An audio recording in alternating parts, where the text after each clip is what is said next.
नमस्कार दोस्तों, कुंभ में स्नान करने वालों का क्या होता है। महाकुंभ का समय चल रहा है और क्या वह सभी स्नान करने वाले एक समान पुण्य पाते हैं और क्या वह सभी स्वर्ग को प्राप्त होते हैं। एक बार सोमवती अमावस्या के स्नान का पर्व था।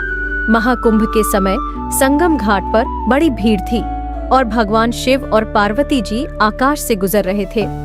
पार्वती जी ने शिव जी से पूछा कि इतनी भीड़ क्यों है, तो शिव जी ने बताया कि इस दिन त्रिवेणी में स्नान करने वाले स्वर्ग जाते हैं। पार्वती जी को संदेह हुआ कि स्वर्ग में इतनी बड़ी भीड़ कैसे समा सकती है, तो शिव जी ने समझाया कि स्नान केवल शरीर को गीला करने से नहीं होता, बल्कि मन को पवित्र करने से सच्चा स्नान होता है। वही लोग स्वर्ग जाते हैं जो अपने मन को शुद्ध करते हैं।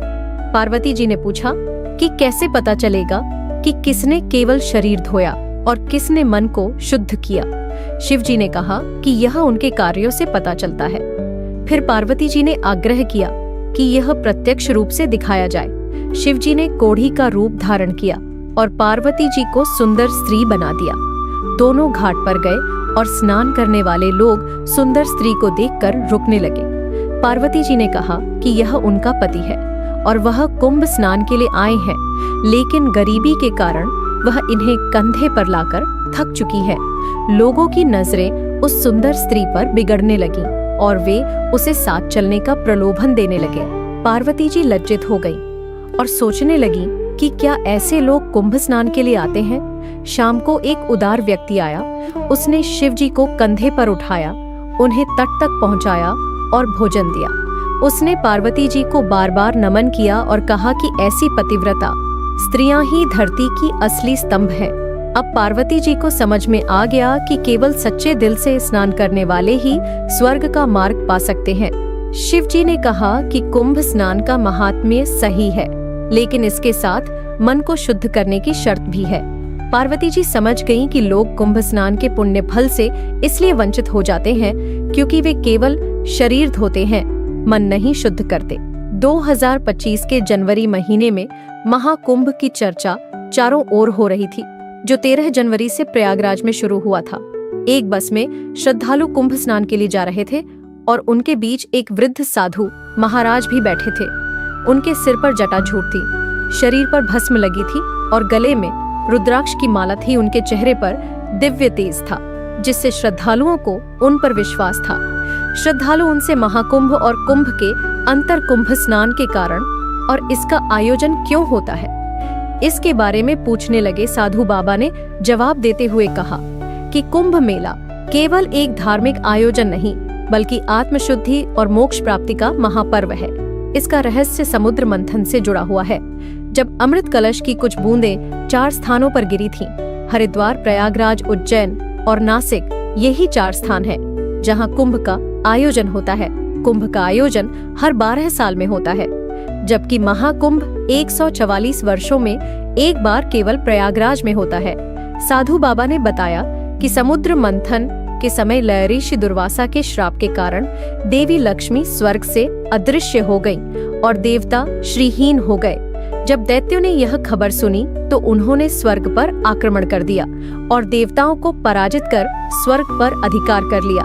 देवता निराश होकर भगवान विष्णु की शरण में पहुँचे।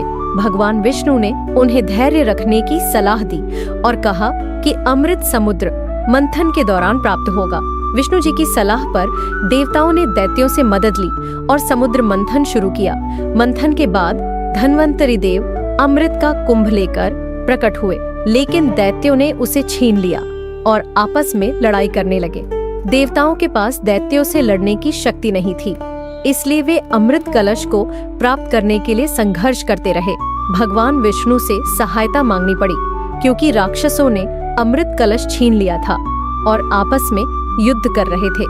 देवता दुर्वासा और के श्राप के कारण दैत्यों से युद्ध नहीं कर पा रहे थे, इसलिए उन्होंने विष्णु जी से प्रार्थना की। विष्णु जी ने मोहिनी रूप धारण किया और उनकी सुंदरता से दानव अपना झगड़ा भूल गए। फिर विष्णु जी ने चतुराई से अमृत कलश देवराज इंद्र के पुत्र जयंत को सौंप दिया। दानवों ने जयंत का पीछा किया और उसे स्वर्ग पहुंचने में 12 दिन लगे, जिससे पृथ्वी पर कुंभ यात्रा को 12 वर्षों का प्रतीक माना गया। कुंभ मेला खगोलीय घटनाओं पर आधारित है। जब बृहस्पति कुंभ राशि में और सूर्य मकर राशि में होते हैं तब इसका आयोजन होता है। बृहस्पति की कक्षा का एक चक्र 12 वर्षों में पूरा होता है, इसलिए कुंभ मेला हर 12 साल में आयोजित होता है, जबकि महाकुंभ 144 वर्षों में एक बार होता है। इस वर्ष प्रयागराज में महाकुंभ का आयोजन हो रहा है, जिसमें लाखों श्रद्धालुओं के आने की संभावना है। कुंभ स्नान का मुख्य उद्देश्य आस्था की डुबकी लगाकर तन और मन का शुद्धिकरण करना है। जब प्रयागराज में 12 पूर्ण कुंभ पूरे हो जाते हैं तब महाकुंभ का आयोजन होता है। महाकुंभ 144 वर्षों में एक बार होता है।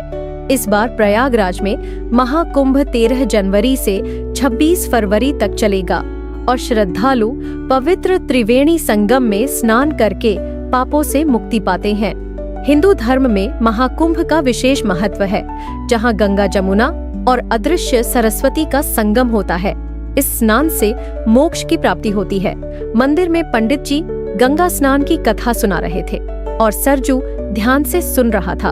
राजा भगीरथ ने अपने पूर्वजों के उद्धार के लिए तपस्या की, जिससे माँ गंगा पृथ्वी पर आईं और उनके पापों का नाश हुआ। गंगा स्नान से मोक्ष की प्राप्ति होती है। सरजू की माँ की आखिरी इच्छा थी कि वह हरिद्वार जाकर गंगा स्नान करे, लेकिन पैसे की कमी थी। उसने ठान लिया कि वह किसी भी तरह अपनी माँ की इच्छा पूरी करेगा। उसकी पत्नी उर्मिला ने उसे हिम्मत दी और दोनों ने मिलकर दिन रात मेहनत की और जल्द ही पैसे इकट्ठे कर लिए। वे हरिद्वार जाने के लिए बस स्टैंड पहुँचे तो एक महिला अपने बीमार बच्चे को लेकर आई और बताया कि पंडित जी ने कहा है कि उसके बच्चे का इलाज गंगा स्नान से होगा, लेकिन वह बस में चढ़ नहीं पा रही थी। सरजू और उर्मिला ने दुविधा में होते हुए सरजू ने अपनी टिकट और पैसे महिला को दे दी, यह सोचकर कि वह अगले साल गंगा स्नान कर सकेगा। कुछ समय बाद वही महिला देवी गंगा और बालक देवर्षि नारद के रूप में बदल गई। नारद मुनि ने सरजू को आशीर्वाद दिया और बताया कि वह गंगा के परम भक्त है। उसने सरजू को आशीर्वाद दिया और उसकी टिकट और धन वापस कर दिए। सरजू ने जब पोटली खोली तो उसमें पहले से कहीं अधिक पैसे थे। सरजू और उर्मिला हरिद्वार पहुँचे और माँ गंगा की पूजा की। सरजू ने अपनी माँ की आत्मा की शांति के लिए पूजा पाठ करवाया। गंगा स्नान के बाद उनके जीवन के सारे दुख समाप्त हो गए और वे सुखी हो गए। तो दोस्तों, उम्मीद है आज की वीडियो पसंद आई होगी, तो वीडियो को लाइक करें और शेयर करें। हमारे चैनल दिव्यवाणी को सब्सक्राइब करें। अगले वीडियो में फिर मिलेंगे। जय श्री राधे कृष्ण।